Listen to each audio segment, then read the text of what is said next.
Go build relationships. That's the easiest thing I could tell you. Everybody wants to make this so complicated. It's just not, doesn't have to be. So if you're asking me for business when I don't necessarily have a lead for you, I'm real picky. But if I'm starving, so when are we trying to ask for the deal? When they're thirsty or when they're full? And so I think that's the big piece. Is I would rather just build a relationship with them while they're full until they get hungry or get thirsty, in this weird analogy, and then we can give them the water that they're looking for. You know, no matter where you fall on the spectrum of religion or the universe or the world, everybody would have to agree with that, because you either got karma, which would be more of a universal thought, or you got you reap what you sow, which is more of a biblical thought. But they're the same. Like, it's the same thing, and it's you are what you attract what you are.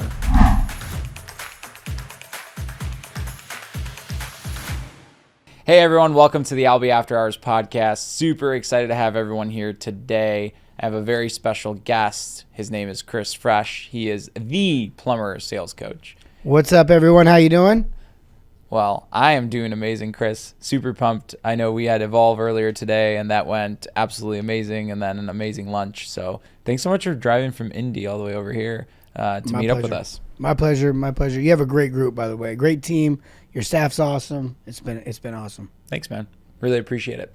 So, as you know, the audience of the Albi After Hours podcast is damage restoration contractors and entrepreneurs that kind of service in this space.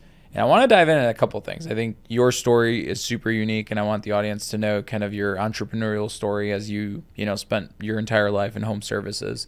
But then also, as you know, damage restoration contractors market to plumbers, and you were an ex-plumber and also a plumbing sales coach. So I think your perspective on what plumbers truly care about would be very valuable, and how restoration contractors can serve plumbers better. So what do you think of that? Yeah. Well, let's see if we can break that down a little bit. I think with my background in home services, I did start out young in framing, new construction. We did the company I worked for. We did a lot of custom homes, but we ended up doing some track homes at times, and you could see the big gap in quality between the different scenarios that we were in. And then eventually, I moved on to the union and became a scaffold carpenter. And there's some military mixed in there, but that was kind of my younger years, my first maybe 10 years of adulthood. And then eventually, went off and I had a sales background as well. So I had worked for some companies, CarMax and Angie's List, and then eventually started my own company. And when I did that, it was a house cleaning company. It started out as an apartment cleaning company. Oh, wow. And I really understood, like really firsthand. I don't know if I understood. Maybe I got beat up pretty badly, but I understood. I grasped the concept of business-to-business sales, which is so different, right? Because you're selling a different solution. I think with business consumer, it's more about the feature or the benefit of the product, where now it's more about how are you going to make my life better by coming into it. And so that's where I really had to change, how I viewed it. Was still relational. It was still about solving problems, but it was different. It was more external from the individual. And so I just really had to get that down and understand that. And then eventually sold that company. Local plumbing company asked me for help. Actually, I had a lot of companies ask me for help, and ended up going off and helping that plumbing company become sellable about 3 years into that relationship, and they were able to sell. I went back and ran that same company a year later for an additional 3 years. And that's where I kind of learned what we teach now at the Plumbing Sales Coach to plumbing companies. So that's my background. That's what I do now. And we work with probably, over 1,000 plumbers inside the program, but 50, 60 companies across the US and Canada, and help them really just run their service plumbing company, all the way from how they run it, how they schedule it, all the way down to how the technician runs the call and interacts with the customers. As I've mentioned, there was a year gap between the plumbing companies. I did do consulting for more than just the plumbing company, and one of those companies happened to be a restoration company. And it's really fascinating how similar our customers' situations are when we come into contact with them. In your guys' case, my guess is 90% of the time it's an urgent matter. It's somebody's currently their life's disrupted, is what we say in the plumbing world. It's the same true for plumbing. Something's failed on them. They didn't wake up wanting to call a plumber. They didn't know that their walls were going to get ripped apart when they woke up this morning. They just knew that they were going to get up. They've been waiting for this meeting with their boss to finally maybe leverage this raise they've been wanting, or this promotion they've been wanting, or this time off they've been wanting. They've got it all mapped out. They've even talked about it with their spouse like 1,000 times. Their kids are all excited. Everyone's praying for this thing, and they wake up and there's no hot water. And then they go down to the basement and there's a flood. And it's just, everything just starts spiraling. And then here we are. And so it's such an honor, right? It's like a privilege to be able to be the people that get to go into those situations. So hey, if you're listening, never be upset about the work you're in. It's an honor. It's a privilege. So that's what we're up against. Now you guys have a unique advantage, or I would say advantage, a unique obstacle. You have to rely in some cases on someone else to go provide an amazing from a different industry like plumbing, maybe HVAC, something like that, or insurance agents, and then they have to do a good job. They have to provide an amazing service. They have to provide an amazing experience so they can leverage themselves with enough credibility to then refer someone so that you can have an opportunity to go in there and do your job and do your thing and make their life better. So how do you bridge that gap, right? Like how do you, number one, you got to come through, but also you've got to get me to refer you. And, we were talking with your group earlier and you asked them, you said, and I'll ask the audience right now, and just in your mind right now, what do you think a plumber wants? What do you think a plumbing owner, plumbing business, a CSR even at the front door, what do you think they want? And the answer we heard a lot, and I'm guessing in some variation this answer pops in your head, but money. Some sort of financial return. Oh man, it's huge. You go on the restoration Facebook groups and stuff like that, and everybody's like, I can't believe this plumber is getting paid XYZ, or this company's paying this much and stuff like that. Yeah, it's like, and they come in, you guys come into the plumbing front lobby there. I'm in my office. I can hear you. I saw you pull up. So I already said, hey, I'm busy. Like, we planned for you. and it's not a good plan for you, And so you come in and it's like, okay, how quick can whoever's at the front door, Steve, Sally, whoever, how fast can you get them out of the door? I'll give you a prize if you can get them out of the door.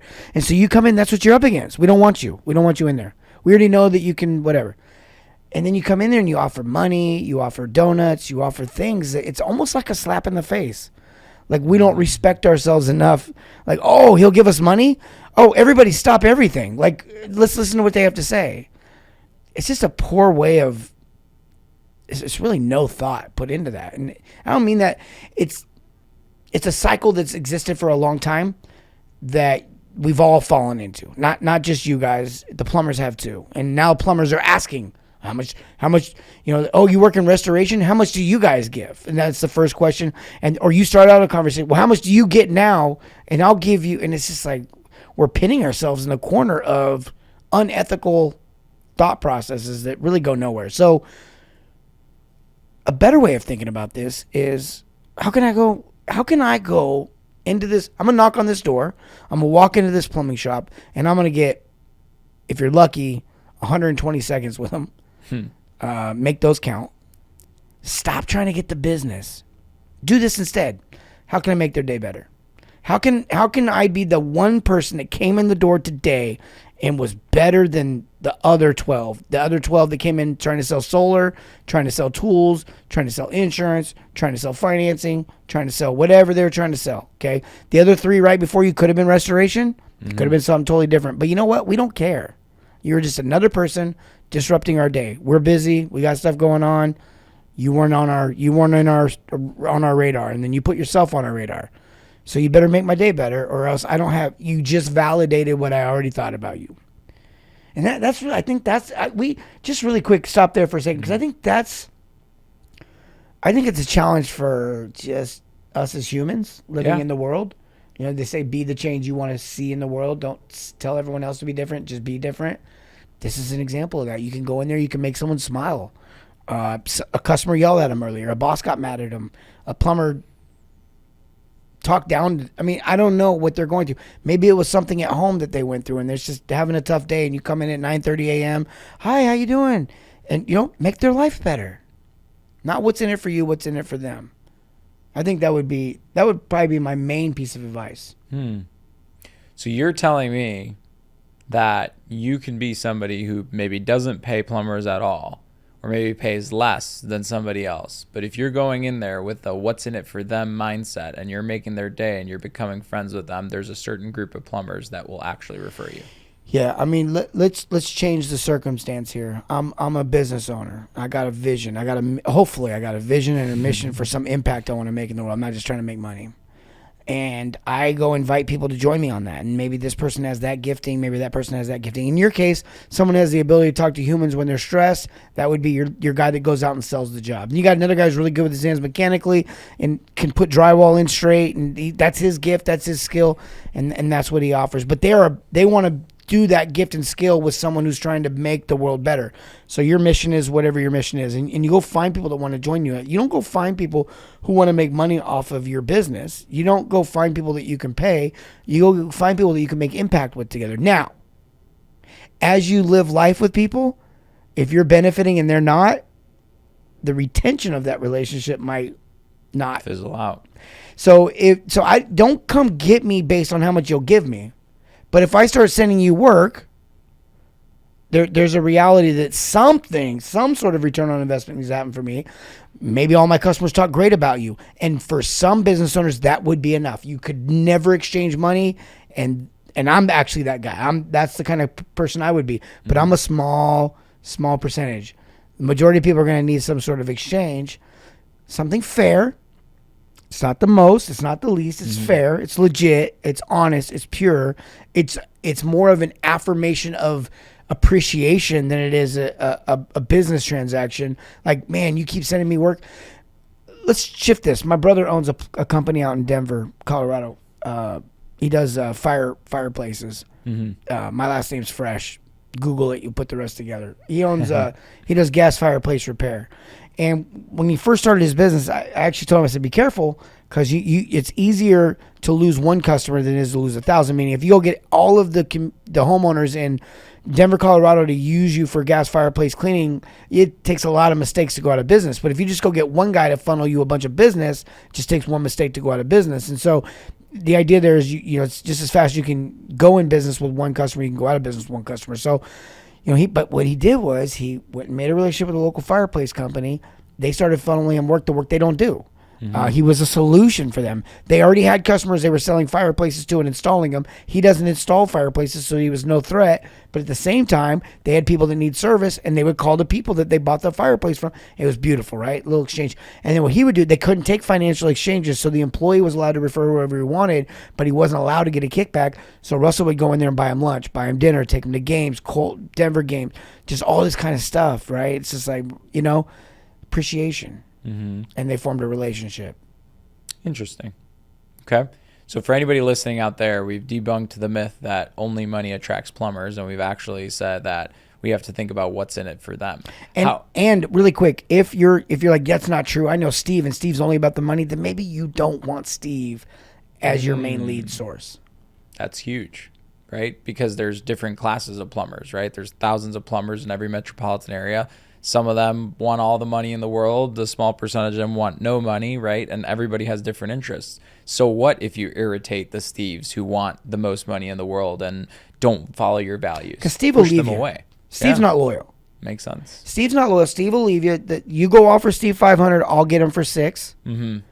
But Larry appreciates peace of mind, security, tranquility, no problems. His customers love him for referring you. I wouldn't be able to get Larry to send me leads for $1,000. Makes sense. So how do you find out the what's in it for them? Conversation. Imagine that. Really? Yeah, there's no magic here. So just like I'm asking 8 kids, you questions man. here? I got 8 kids. One of them has special needs, and yet all 8 are very gifted at closing. They just do it very differently. I've been closed on more stuff that I didn't even know I was getting closed on. Now, I've got 2 sons that are just like me, and I can smell them a mile away. Like, I see what's going on here. But the other ones, I'm like, here you go. Do you want more? And I'm like, I think, did I just get sold? I'm looking at the wife, and she's like, sucker. She tried that on me. Now, my wife's different. The girls don't manipulate her as well. The boys get over on her. The boys, they cry it off. The girls, I'm like, why? I don't even want her having a tear in her eye. It's just 2 different. So everyone can sell, but here's what worked. Here's what's always worked. Commonalities. connectivity. We have a similar vehicle. We have a similar way of thinking. You're 28. I'm 48. I joked around. I said, you're me without having to waste 20 years to get here. Like, it's so crazy. I'm a little bit of a slower learner, so maybe there's that. But we have a lot in common. And because of that, now we've had other conversations. Just no one's looking for nothing. We're just, and that's how the world should operate. That's how the world does operate. If you ever wondered, never mind. I don't want to get us. I'm not going to go down it because I almost wouldn't.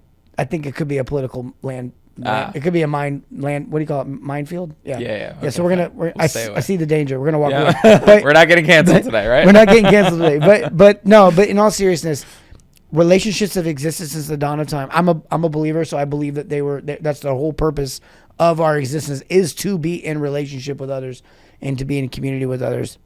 Not every relationship's good, but that's what you do. So what do? You walk into that business and you figure out how you take the gifts, talents, and resources you have access to, and you make that person's world better. And you just do that to a bunch of people in your community. And it sounds like with the audience that we have here, it would make sense to take that gifting and skills and sets into a plumbing company and solve their problems. Go in there and figure out what are their problems. Then figure out ways to solve them. Make their world better, whether it's a smile and a laugh and just a positive exchange, and you're just that person that's not annoying. That could you go to that place 10 times and that could start to become something that's attractive. And just something is, you're not actually, it's the opposite of doing something. It's just not being annoying. The other one could be, don't linger. Okay. Go in there, make your mark, leave them wanting more. Don't go in there. If the conversation is going well, don't make the mistake of, because then I was like, oh man, that was fun. But when every time he comes in, we don't get nothing done. Because an hour will go by in seconds in a plumbing office, and but they're all going to get in trouble when you leave. And then you're going to walk away going like, I did it. And then you're like, why didn't they want to talk to me the next time? Because they're scared of you, because they get in trouble every time they talk to you. Get in, get out. Make a positive impact. Consistency. If you have a great conversation today, don't just sit by the phone for the next month waiting for it to ring. Go back and visit them. Learn them. Be real. Like if you're learning people, like, hey, what's going on? Oh, my daughter, whatever. The next time you go back, hey, how was your daughter's stand? How was your prom? If you walk in there and you're like, what's going on? Hey, how's everyone? Oh, we're slammed today and we had this problem and someone just got in a car wreck. Okay, you know what? I'm out of here. I'll be praying for you guys. And I'm out. They don't need me. Now I'm going to come back in a week and I'm like, hey, how'd that all go with that car wreck, man? Is he all right? I'm like 3 minutes in before I even get to me, if I even get to me that visit. Like I got my name on my chest. They already know what I'm there for. I don't need to talk about it. Just make it about them. Interesting. Now, a lot of people get discouraged, right? Because they go to one office and they get, the door slammed in their face. And they what did we walk say away. today? You got to get 100 people. You got to go talk to 100 people. So 20 people will be nice to you. So 10 people will say yes. So 5 people will actually use you. I was at Angie's List. I was number 1 there. And I don't think that's important. It's only important to this point. I had the highest close rate. Do you know what my close rate was? 2%. You know what the next highest close rate was? 0.8%. You know what that means? Successful people were getting told no a lot. Wow. And let me tell you something. I had New York. They get real creative on how to tell you no there. They get real creative. Sometimes there's a lack of no and just a click. Especially when, hey, this is Chris with Edge. Hello? Hello? Yeah. Are you still there, sir? Yeah. So the one thing that I think is very important to identify the pain points is just being curious. Like, what do you think of a restorer taking you out to lunch or whatever, meeting with you, just asking you, having conversation, and being able to figure out what their product and their offering should be by just talking to you? Yeah, you want to close a deal, go to lunch with a plumbing owner and never talk about him sending you leads. Never bring it up. Don't even bring it up. Avoid it. So talk about what? What's your problems? What are your struggles in your business? Hey man, how's it going? So, dude, I've been. So let's play this out really quick. So I've got you at lunch now. So obviously I've been to your shop a few times, and you decide, okay, fine, I'll go have lunch with you. So we go to lunch, and you let's be honest, the owner's probably like a little reluctant to go to this lunch. The lunch probably showed up on his calendar, and he forgot he even had the lunch with you today. And now he's like, and he tried to think of a way to get out of it. He didn't. It's too late. Now you're here. And we're meeting, and it's time. That's probably the scenario, right? 100%. What are we eating? Filet? So let me do this. What are we're eating? Yeah. If you're good, you found out his favorite place. Now, this can happen a couple different ways. You can point blank ask his staff. You can ask people. You can just go stalk them on Facebook. People will show you where they eat. But you figure out where that is. You ask them whatever you go, and you sit down and you say, "Hey, man, so I'm crazy. So I've been watching your Steve's plumbing for a while now. I remember back when you guys, maybe I did some research. Maybe I was smart because I'm going to lunch with this guy, and I asked a little, and I asked him a little bit like, how'd you get started, bro? Like, why plumbing? People loved. And then guess what? Guess what my next question is? I don't know. It's whatever comes up. And you know what's not going to come up? My need for business. And then you're identifying. Oh yeah, as he's telling stories, and he's like, well, so we used to live in California. I'm like, no, where at? Well, we lived down in San Diego. Okay, I was born in Garden Grove, like right next to San Diego. That's so crazy. When were you guys there? We were there in the 80s through the 90s. And then, now you're friends. Mm-hmm. And you don't want to betray that friendship. Like if we just met and I saw you had a really cool boat, and I don't think the first time we hang out is appropriate for me to be like, can I borrow that boat? Of course. It may never be appropriate. How is that any different than asking for the business? It's kind of the same thing. Ooh. Hey, man, that's a really nice house. Could I get a spare key? Like, okay, we can never have lunch together again. And that's kind of what's happening in the psychology of a relationship. So it's about them. We talk about them. You walk out of that lunch and he's going to be like, you never brought up your business. I'm like, oh, yeah, I'm sorry, man. That's not what I just wanted to get to know you. Well, who the heck? This is different. Yeah. And you had a good time with it. And do you think it's possible that he'll go to lunch with you again? Safe? Yeah. All right, I'll go to lunch with this. Hey, man, next time I'm taking you to Topgolf. Okay, so now I'm curious. When are you going to ask me for the business? Well, I already told your team. If you guys ever have a problem, just let me know. You don't have to ask for the business. You don't have to. They know who you are and what you do. Yeah, it's like when you go to Disney World. If you've ever been to Disney World, they have all these little, basically timeshare salesmen staged all throughout the property. And you walk up to them. They don't come up to you. They're not allowed to approach you or grab you because you're at Disney World. It's not Costco where you can get accosted by the cable guy. But at Disney World, they're not allowed to talk to you. But when you go talk to them, and they're telling you how great all this stuff is, they don't have to ask for the business because, it's kind of foolish to think that there's not some sort of financial exchange about to take place. First of all, you're already inside Disney, so you know that they're not cheap. You already know. You've probably eaten by now. And you might be nauseous from the prices, and now you're just hanging out in the shade, and that just happens to be where the people are. So, look, go build relationships. That's the easiest thing I could tell you. Everybody wants to make this so complicated. It's just doesn't have to be. If you don't provide value to me, then I have to know everything about you before I can hire you. But if you provide value, I need to know less and less and less. And if you happen to provide value in a time where I don't have options, I don't need to know anything. So if you're asking me for business when I don't necessarily have a lead for you, I'm real picky. If you're going to try and sell me your steaks and I'm not hungry, I'm going to be picky.